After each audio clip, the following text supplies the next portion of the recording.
The room went quiet the moment I walked in. Not the polite kind of quiet, the kind where oxygen gets stolen from the air and everyone suddenly remembers they have somewhere else to be, but they can't leave. Every head at the long glass conference table turned. 23 faces I had known for 7 years, some longer. People I'd trained when they were fresh out of college. People I'd covered for when deadlines crushed them. People I'd stayed until almost 3 in the morning with when the servers refused to behave. They weren't looking at me like a colleague anymore. They were looking at someone already erased. I could feel the heat climbing my neck, that familiar prickle behind my eyes I'd learned to choke down 1,000 times before. My pulse hammered so loud in my ears I almost didn't hear him speak. "Alex," he said, not even bothering to stand. "You're late." His voice carried that same lazy authority it always had. Victor Langston. The man who built Langston Technologies from a garage apartment and never let anyone forget it. He sat at the head of the table with my termination package already open in front of him like it was just another agenda item. I didn't answer right away. I stood there in the doorway, leather folio still tucked under my arm. Tie slightly crooked from the elevator ride I'd taken 10,000 times. He tapped the pen once, twice. "We've decided to go in a different direction," he continued, eyes flicking round the table for the nods he knew would come. "Your performance hasn't met expectations. Effective immediately, your role is eliminated. HR will escort you out."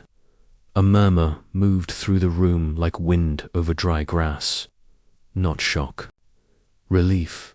I looked at Sarah first, the one who used to text me at midnight when she couldn't figure out the routing logic. Her eyes dropped to her notepad so fast you'd think it had caught fire. Then Marcus, the one I'd pulled all-nighters with for 3 straight product launches, laughing through the exhaustion. He suddenly found the ceiling tiles fascinating. And then back to Victor. He leaned back, crossed his arms, and smiled the smile he saved for moments like this, when he knew the room was already his. "You're dismissed, Alex." Something shifted inside my chest. Not broke, shifted. Like a lock turning in a door I didn't even know existed until that second. I stepped forward 1 step, then another until I was standing directly opposite him across the polished slab of glass. The room held its breath.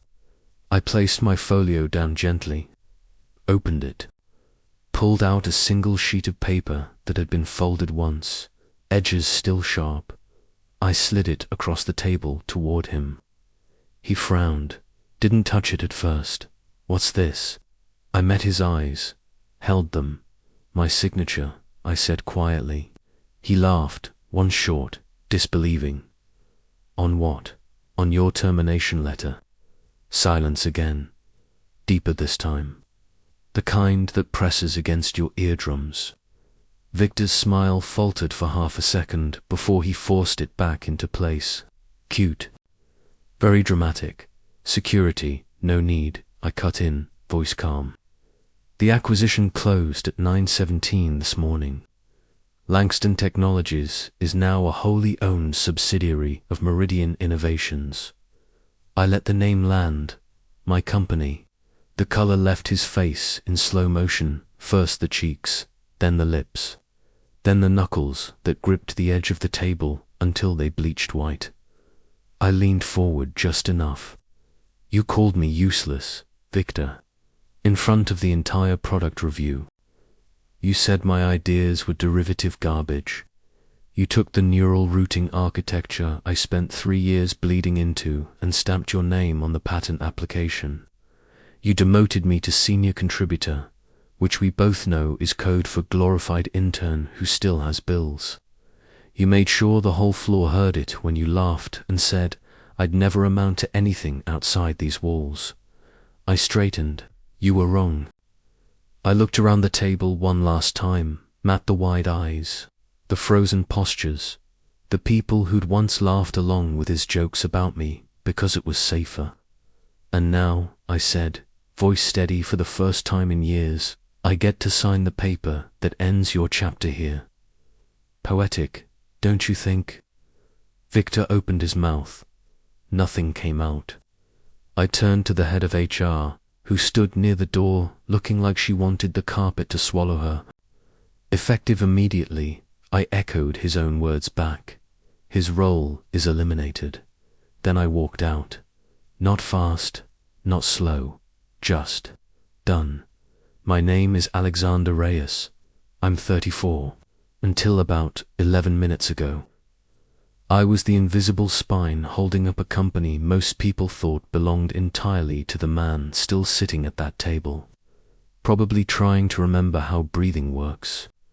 For 7 years I believed the lie that loyalty looked like silence, that hard work eventually spoke for itself, that if I just stayed quiet, kept delivering, someone would eventually notice I was the one making the impossible happen every single sprint. I was wrong about that too. And now I'm the one deciding who stays and who goes. I still don't know whether what I just did was justice, or something colder wearing justice's coat. Maybe both, maybe neither. All I know is that when I stepped into the hallway and the glass door closed behind me with that soft, final click, I didn't feel triumph. I felt empty. And that emptiness followed me all the way to the elevator, down 42 floors, and out into the bright afternoon light where the city kept moving like nothing had changed, but everything had.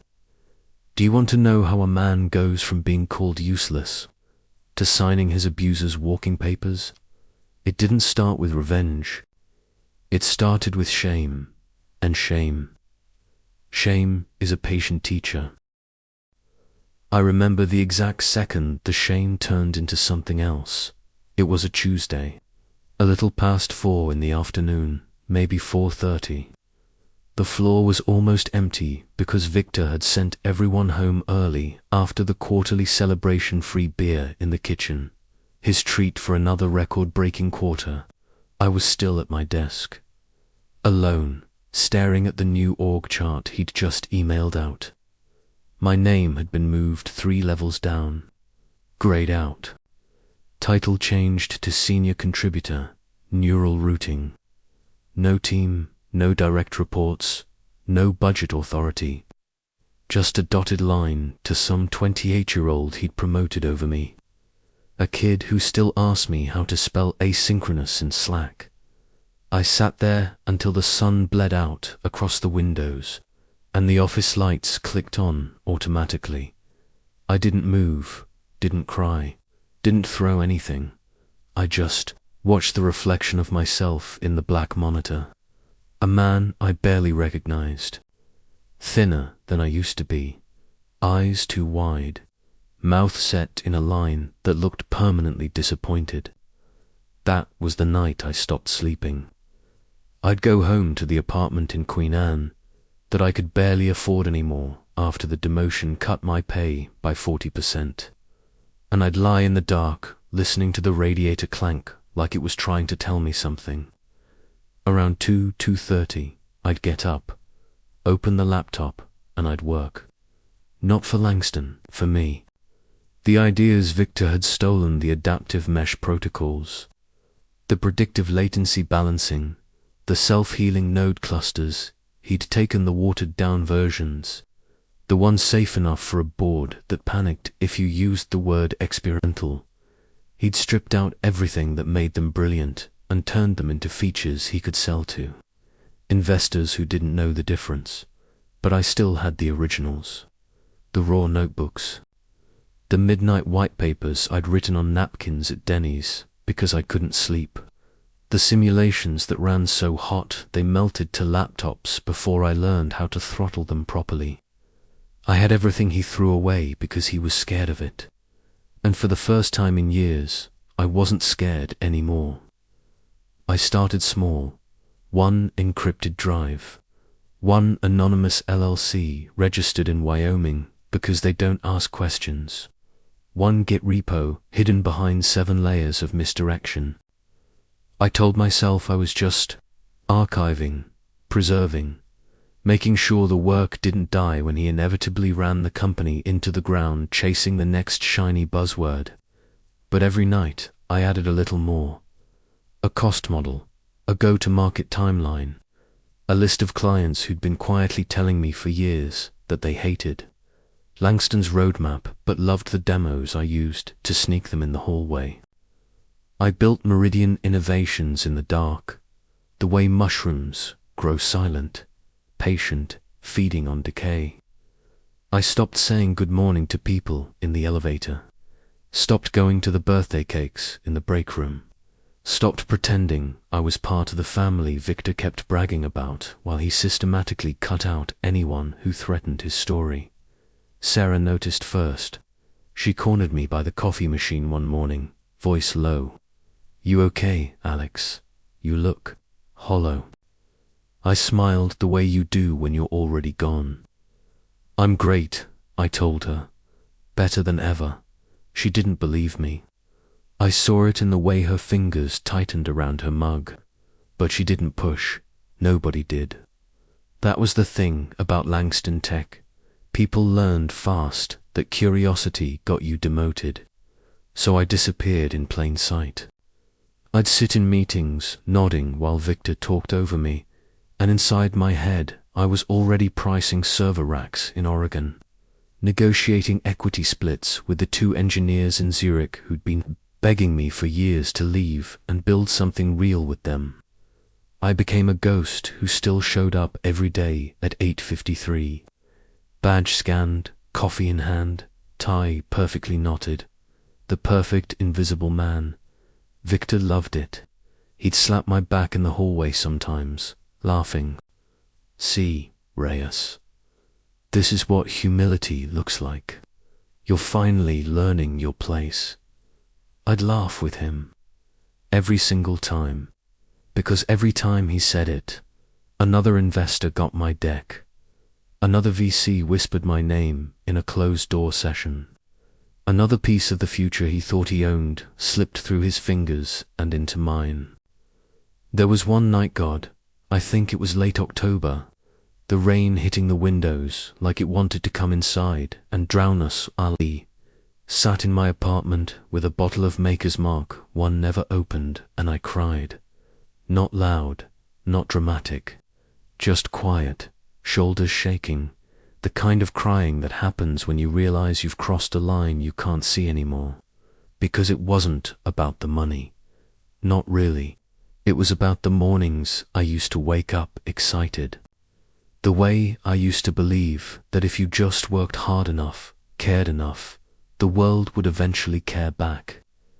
Victor took that from me.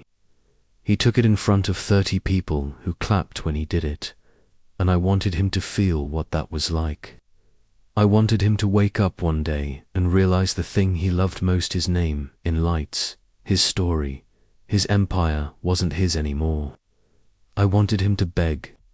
I wanted him to look at me the way I used to look at him, with awe, with fear, with the terrible understanding that everything he built was sand, and I was the tide. That was the night the plan stopped being theoretical. That was the night I stopped preserving. That was the night I started hunting.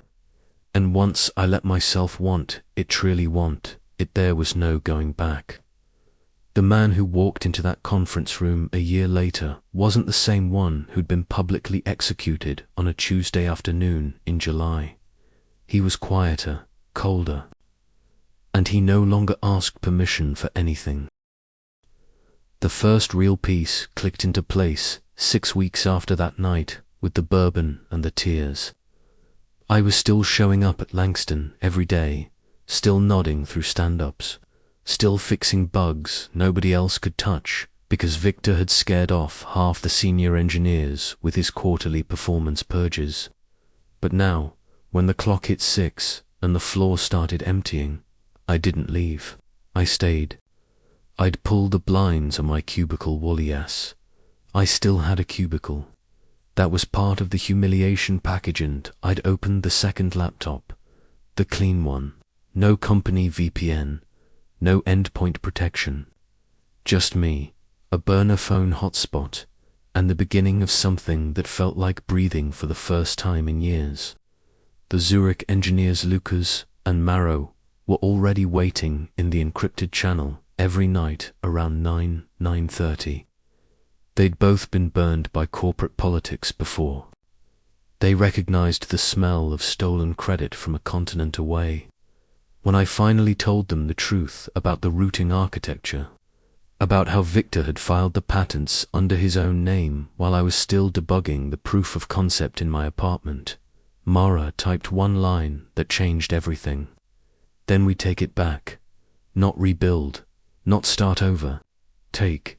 That word sat in my chest like a coal that wouldn't go out. We didn't rush. Rushing gets people caught. We moved like water slow where it looked fast underneath. Lucas handled the back-end skeleton. Mara owned the cryptography layer because she'd spent her PhD breaking things most banks still used. I fed them the original models Victor had gutted, line by line, commit by commit. By Christmas, the prototype was alive. Not a toy demo, a real beast. It could reroute traffic across 3 continents in under 50 milliseconds during simulated debuts. It healed itself when nodes failed. It learned, and it scaled in ways Victor's enterprise-grade version never would because he'd been too afraid of the compute cost to let it breathe. We called it Meridian after the imaginary line that divides night from day. Because that's what it felt like.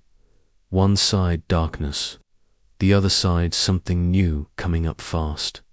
I started reaching out. Not loudly, never loudly. A quiet coffee with the CTO of a mid-sized logistics firm who'd once told me in the hallway that Langston's latency was killing their real-time tracking. He listened for 40 minutes without interrupting. When I showed him the live dashboard green across every metric, he didn't ask how. He just asked how soon. Yesterday, I said. He laughed. Then he wired pre-seed money the next week. That was January, a little after New Year's. The city still smelled like wet pine needles and regret. By spring, I had 3 paying customers. Small, but obsessive. They didn't care about brand names or golf course promises. They cared that their systems didn't fall over at 2 in the morning when Asia woke up, and Meridian didn't fall over. I kept the day job. I needed the cover, needed the access, needed to watch Victor strut around like he still owned the future while I quietly siphoned the oxygen out of his story. There were close calls. Once, around maybe March 15th, 16th, he walked past my desk while I was SSHD into the Zurich test cluster. The screen was locked, but he stopped anyway. Leaned over the partition. Still here late, Reyes. Trying to earn your way back up. I turned slowly, met his eyes. Something like that. He smirked. Good. Humility looks good on you. I waited until he was gone. Then I opened the second terminal and watched his latest commit log roll by. Another feature he'd promised the board, something flashy about AI-driven optimization. Something I'd sketched 3 years earlier on a flight to Singapore. He was still stealing from me, even after everything. That was when the anger stopped being hot and started being surgical. I didn't yell, I didn't sabotage, I just accelerated. We raised a proper seed round in May. Quiet. Friends and family, plus 2 stealth VCs who'd heard whispers. 8 million. Enough to hire 6 more people, rent real office space in Fremont, buy servers that didn't wheeze when you asked them to think. I still wore the same cheap ties to Langston. Still answered to senior contributor. Still let Victor call me into his office once a month so he could remind me how replaceable I was. Each time he spoke, I catalogued it. Not out of pettiness, out of precision. Every insult, every stolen credit, Every time he laughed too loud when someone else took the fall for his roadmap delays. I kept score in a private text file, encrypted so deep, even I sometimes forgot the passphrase. Not for revenge, I told myself, for clarity, so I'd remember exactly why I couldn't stop. By July, exactly 1 year after the demotion, the numbers weren't whispers anymore. They were shouting. Meridian had 12 enterprise contracts. Annual recurring revenue north of 4 million and climbing. We'd beaten every benchmark Victor's team was still promising in slide decks. Our latency was half theirs. Our uptime was perfect. Our customers weren't just satisfied, they were fanatical. And Victor, he was starting to sweat. I saw it in the small things first. Fewer all-hands celebrations, more closed-door meetings with the board. The way his laugh sounded thinner when he talked about our aggressive growth targets. The way he started ceasing legal on every new feature discussion like he was afraid someone might sue. He didn't know yet, but he could feel the ground shifting. And then came the call I'd been waiting for. Late August, a little past 7. My personal phone rang while I was still at my Langston desk, pretending to debug something. Unknown number, Bay Area area code. I answered, Alexander Reyes. The voice was calm. Professional. The kind of calm that costs $300 an hour. This is Margaret Voss, General Counsel for Meridian Innovations. We're reaching out because our board has authorized an acquisition offer for Langston Technologies. All cash, premium valuation. We'd like to schedule diligence. I closed my eyes for a second, let the words settle. Then I said the only thing that felt true. Tell them I'll handle the call personally. She paused. You're the founder, I finished. And the majority shareholder. Silence on her end. Then a soft exhale that might have been a laugh. I'll set it for tomorrow morning.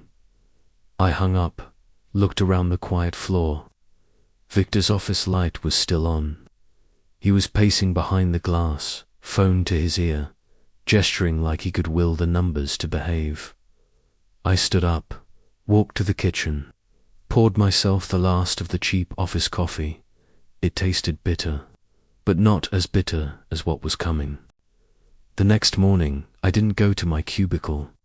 I went straight to the executive floor, wore the same grey suit I'd worn the day he demoted me, carried nothing but a single folder. When his assistant saw me, she started to stand. I shook my head once. He's expecting me. She sat back down. I knocked once. Walked in without waiting. Victor looked up from his desk, eyes narrowed. Reyes, this isn't a good time. I closed the door behind me. It's the only time that matters. I placed the folder in front of him. He stared at it like it might bite. What the hell is this? I sat in the chair across from him, the same chair I'd sat in a year earlier, when he told me I was being moved to contributor. Non-binding letter of intent, I said. Meridian is acquiring Langston.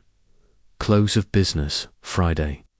You'll stay on as advisor for 6 months non-voting. No equity acceleration. After that, you're free to pursue other opportunities. He laughed. Short, sharp, panicked. You're delusional. I leaned forward. Check your inbox. Subject line, confidential acquisition, proposal. Meridian Innovations, sent at 6:42 this morning. He opened his laptop, fingers trembling just enough to notice.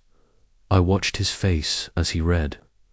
Watched the color drain again, slower this time. Watched his throat work like he was trying to swallow something that wouldn't go down. When he looked back at me, his voice was very small. How I stood, because I never stopped being useful, Victor. I turned toward the door, and you never stopped underestimating what happens when you tell a man he's nothing. Then leave him alone with everything he needs to prove you wrong. I paused with my hand on the knob. HR will escort you out on Friday. Poetic, right? Then I left him there, alone with the truth he'd spent 7 years running from. The boardroom smelled like fresh coffee and old fear. It was Friday, just after 10 in the morning. The same conference room where Victor had ended my career a year earlier. Same long glass table, same 23 chairs, same view of the Sound turning steel grey under low clouds. Only this time the chairs were mostly empty. Just the board members in their dark suits. Victor at the head, looking like he hadn't slept since Tuesday, and me standing at the opposite end like I'd been summoned instead of the one who called the meeting. I didn't sit. I stayed standing, hands loose at my sides. No folder this time, no theatrics. Just the truth hanging in the air between us like smoke nobody wanted to breathe. Margaret Vossaur, General Counsel now, not there, stood to my left. She slid the final acquisition agreement across the polished surface, thick, bound. Final. Victor stared at it like it was a snake. The lead director, a silver-haired man named Harlan, who'd made his fortune in semiconductors before Victor was even shaving, cleared his throat. Mr. Langston, the terms are as discussed, all cash. 23% premium over yesterday's closing share price. Your equity converts at market. The advisor role is optional, take it or don't. But the company transfers control at close of business today. Victor's voice came out cracked. This is my company. Harlan didn't blink. I watched Victor's hands. They trembled when he reached for the pen. Not dramatic shaking. Just the small, involuntary kind that happens when the body finally admits what the mind has been fighting. He looked up at me, really looked. Not the dismissive glance he used to give across the open plan floor. Not the pitying smirk from performance reviews. He looked at me like he was seeing someone for the first time. How long? He asked. I didn't answer right away. Let the questions sit. Long enough, I said finally. Long enough that when you told the team my ideas were garbage, I kept every single one. Long enough that when you filed patents in your name, I kept the originals time-stamped on servers you never knew existed. Long enough that when you laughed in that all hands and said I'd never build anything outside these walls, I started building, quietly, every night, every weekend, while you were golfing with investors who now answer to me. His jaw worked. No sound. I stepped closer to the table. Close enough that he had to tilt his head to meet my eyes. You taught me something, Victor. You taught me that loyalty isn't rewarded with loyalty. It's rewarded with exposure when it becomes inconvenient. You taught me that brilliance without ruthlessness gets you a cubicle and a demotion. You taught me that the man who controls the story controls everything. I paused, let the room feel the weight. So I took the story back. One of the board members shifted uncomfortably. Someone coughed. Nobody spoke. Victor picked up the pen, held it over the signature line like it weighed 20 pounds. You could have just left, he said quietly, started fresh. You didn't have to do this. I almost laughed, not loud, just a breath that escaped, and let you keep pretending you built this place. Let you keep telling the story that I was the problem, that my work only mattered when you put your name on it. I leaned down, voice low enough that only he could hear. No, you don't get to keep the myth. You get to watch it burn while I sign the papers that put it out. He signed, not in one flourish, in small, broken strokes, like each letter cost him something physical. When he slid the document back, his eyes were wet, not crying, not yet, just glistening. The way a man looks when the last piece of armor falls off. Margaret collected the agreement, nodded once to me. Funds transfer initiated, she said. Control passes in T-minus 47 minutes. Victor stood slowly, looked around the room at faces that wouldn't meet his. Then he looked at me one last time.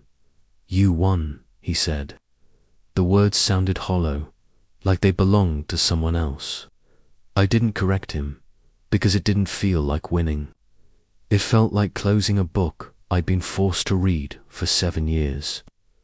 I watched him walk out. No escort, no scene. Just a man in a suit that suddenly looked too big for him, carrying a cardboard box someone had already set by the door. He didn't look back. The board members filed out after him. Handshakes, quiet congratulations, promises to stay in touch. The usual corporate funeral rites. I stayed behind, alone in the room where it started. I walked to the head of the table, sat in Victor's chair for the first time. It was still warm. I looked out at the city, rain starting again, soft, persistent. And for the first time in a year, I let myself feel it. Not triumph, not rage, just fatigue. The kind that comes after you've carried something heavy for too long and finally set it down. I thought about the nights I didn't sleep, the mornings I woke up tasting ash, the way I'd stare at my reflection and wonder who that stranger was. I thought about the man who used to believe hard work was enough. He was gone, and the man sitting in this chair now. I didn't know him yet, but I knew he wasn't going back. I stood, walked to the window, pressed my palm against the cool glass. Below, the city kept moving. Cars, people, lives that had never paused for what happened in this room. I whispered to the empty space. It's done.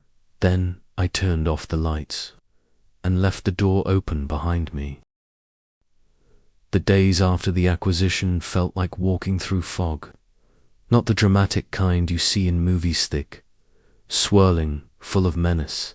Just ordinary Seattle fog, the kind that makes everything soft at the edges, muffles sound, turns the city into a watercolor someone forgot to finish. You think you know where you're going until you realize you've been circling the same block for 20 minutes. I didn't go back to the office right away. I couldn't. Instead, I drove. Not far, just around, up Queen Anne Hill, past the house I used to dream of buying when bonuses still came in December, down to the waterfront where the ferries cut slow white lines across the Sound. I parked near the sculpture park one afternoon, somewhere around 3, maybe 3:30, and sat on a bench staring at the rusted metal shapes until the cold worked its way through my coat. People walked by, joggers, tourists taking pictures, couples holding hands like the world hadn't just tilted on its axis. None of them knew that 42 floors above downtown, a man who used to own half their tech stack was now packing his office into boxes labeled fragile, even though nothing inside was. I didn't feel powerful. I felt absent, like I'd spent so long building the machine of revenge that when it finally ran, there was nothing left to operate it. Meridian kept growing, not because I was there pushing, because the thing we'd built was better. Customers didn't care who signed whose termination letter. They cared that packets moved faster, that outages became urban legends instead of weekly headlines, that their engineers slept through the night for the first time in years. We hit 10 million by Halloween, 15 by New Year's. The press started calling, the quiet coup in cloud networking. From cubicle to corner office, one engineer's improbable rise. They wanted interviews, profiles, the redemption arc. I said no to all of it. Not out of humility, out of fear that if I spoke the story out loud, it would sound like triumph, and triumph felt like a lie. Because every night around 1:30 still woke up with the same dream. Victor's face in that boardroom, the way his hand shook on the pen, the way his eyes searched mine for something mercy maybe, or at least recognition that we'd once been on the same side. And in the dream, I always reach across the table, not to shake hands, to take the pen back, to tear the page, to say, wait, this isn't what I wanted, but I never do. I just watch, and wake up tasting metal. Lucas flew in from Zurich the week after Christmas. We met at a quiet bar in Belltown dim lights, with that smelled faintly of whiskey and old books. He ordered something dark. I ordered water. He raised an eyebrow. You look like shit, Alex. I laughed. It sounded wrong, too thin. Yeah, well, victory lap, right. He didn't laugh back. You did what you said you'd do. You took it back. The code, the company, the name he put on everything. I stared at the condensation on my glass, watched it slide down in slow beads. I thought it would feel cleaner. He leaned forward, elbows on the table. It never does, not when it's personal. I looked up. You ever regret it? He took a long sip, thought about it. Regret is for people who still think the world is fair. We stopped believing that a long time ago. He was right, but knowing it didn't make the nights any shorter. Sarah reached out in February. A simple text, no emojis, no small talk. Can we talk? Not about work. We met at the same coffee place we used to go to when deadlines were killing us back, when we believed coffee and sarcasm could fix anything. She looked older, not in a bad way, just lived in. Like someone who'd carried too many other people's mistakes. She didn't hug me, just sat down across the small table and wrapped both hands around her mug, like it was the only thing keeping her warm. I saw the headlines, she said. I nodded. I didn't know, she continued, not the whole thing. I knew Victor was an arsehole. I knew he took credit, but I didn't know how deep it went. Her voice cracked on the last word. I didn't say anything, just waited. I should have said something, she whispered. Back then, when he demoted you, when everyone laughed, I should have stood up. I looked out the window. Rain again. Always rain. You would have been next, I said quietly. I know. Silence stretched between us. Then she asked the question I'd been asking myself for months. Was it worth it? I let the words hang.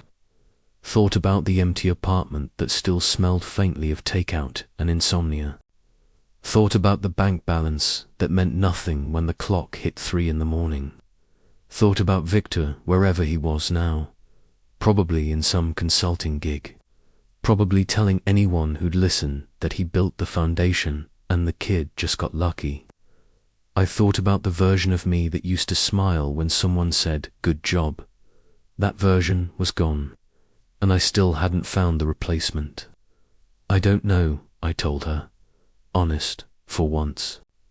She reached across the table, squeezed my wrist once, not tight, just enough to remind me I was still here. You're not him, she said. I didn't answer, because some nights I wasn't so sure. Spring came slow that year. By April, the integration was mostly done. Langston's logo started disappearing from the website. The old product names got retired. The roadmap we'd all bled for became footnotes in Meridian's story. I finally moved out of the Queen Anne apartment. Bought something small on Capitol Hill. 1 bedroom, big windows, view of the city instead of the water. I told myself it was progress. Most nights I slept better. Some nights I didn't sleep at all. And on those nights I'd sit at the new desks, Still the same cheap IKEA one I'd had since grad school, and opened the old encrypted drive. The one with the original notebooks, the napkin sketches, the angry comments I'd left myself in, commit messages back when I thought bitterness was temporary. I'd scroll through them slowly, not to relive the pain, to remember who I'd been before I learned how to win at someone else's game. And somewhere in that quiet, in the blue light of the screen at 4 a.m, I started to understand something. Revenge doesn't give you back what was taken. It just changes who holds the knife. I'd taken Victor's knife, but the blade was still sharp, and I was still bleeding, just in places nobody could see. The first time I saw Victor after the acquisition wasn't planned. It was late, May, somewhere between 7:30 and 8 in the evening. The sky had that bruised purple color Seattle gets right before it decides whether to rain or just threaten. I was walking back from a rare dinner out lone, because most nights company still felt like noise I couldn't afford. I turned the corner near Pike Place, past the tourists still snapping pictures of the neon signs even though the market had mostly closed, and there he was, standing under the awning of a closed bookstore, hands in his pockets, shoulders hunched against the damp air, looking smaller than I remembered. He didn't see me at first. I could have kept walking, could have crossed the street, could have pretended the city was big enough for both of us to disappear into. But my feet stopped. He sensed it the way animals do when something changes in the air. His head lifted, eyes found mine. For a second, neither of us moved. Then he gave the smallest nod. Not friendly, not hostile, just acknowledgement. Like two strangers recognizing they'd once shared the same cage. I crossed the distance slowly, stopped about 6 feet away, close enough to talk, far enough he couldn't reach out if he wanted to. "Alexander," he said, voice rough, like he hadn't used it much lately. "Victor." Rain started, then soft, almost polite, just enough to make the pavement shine under the streetlights. He looked older, not dramatically, just worn. Lines around his eyes deeper, hair thinner at the temples. The expensive watch he used to flash in meetings was gone, replaced by nothing. "You doing okay?" I asked. The question surprised me as much as it probably surprised him. He gave a short laugh, no humor in it. "Define okay." I didn't answer. He looked past me, toward the water nobody could see in the dark. "I thought about fighting it," he said quietly. "The acquisition, dragging it out. Lawyers, NDAs, all of it, I know. But I didn't have anything left to fight with." The words hung there, heavy, honest, in a way he'd never been when he had power. "I keep waiting for it to feel like justice," I told him. "It doesn't." He met my eyes again, searched them. "Then why do it?" I exhaled. Felt the rain on my face like cold fingers. "Because silence would have been worse." He nodded slowly, like he understood something I hadn't said out loud. "I used to think I built that place," he said, "that everything good in it came from me. Turns out, most of it came from people I convinced were replaceable." He paused, swallowed. "Including you. I didn't say thank you. Didn't need to." The rain picked up, steady now, turning the street into a mirror of blurred lights. "I'm consulting now," he continued. "Small firms, startups mostly, helping them avoid the mistakes I made." Another dry laugh. "Irony's a hell of a teacher." I almost smiled. Almost. "You ever think about coming back?" he asked suddenly. The question landed like a stone in still water. I looked at him, really looked, at the man who had once made me believe I was nothing. At the man who now stood in the rain, asking if there was room for him in the thing he used to own. No, I said, gentle, final. He nodded like he'd expected it. Fair enough. He stepped back, adjusted his coat collar against the wet. Take care of it, Alex. Better than I did. He turned then, started walking away. Slow, deliberate, the way a man walks when he knows there's nowhere urgent left to go. I watched until he disappeared around the corner. The rain kept falling. I stood there a long time, long enough that my shoes soaked through, long enough that the city forgot I was there. And in that quiet, under the awning where he'd been standing, I finally understood what revenge had really cost. Not just him, me. It had taken the part of me that still believed people could change, that apologies could matter, that forgiveness wasn't weakness. It had left me cleaner on the outside, sharper, untouchable, but inside there was a hollow where something warmer used to live. I started walking again, back toward Capitol Hill, back toward the apartment with the big windows and the view I still hadn't learned to enjoy. Halfway home, I stopped under another awning, pulled out my phone, opened the Notes app, typed one line, not for anyone else, just for the man I used to be. I'm sorry too. Then I deleted it, because some apologies come too late, and some never come at all. I kept walking. The rain didn't stop. Neither did I.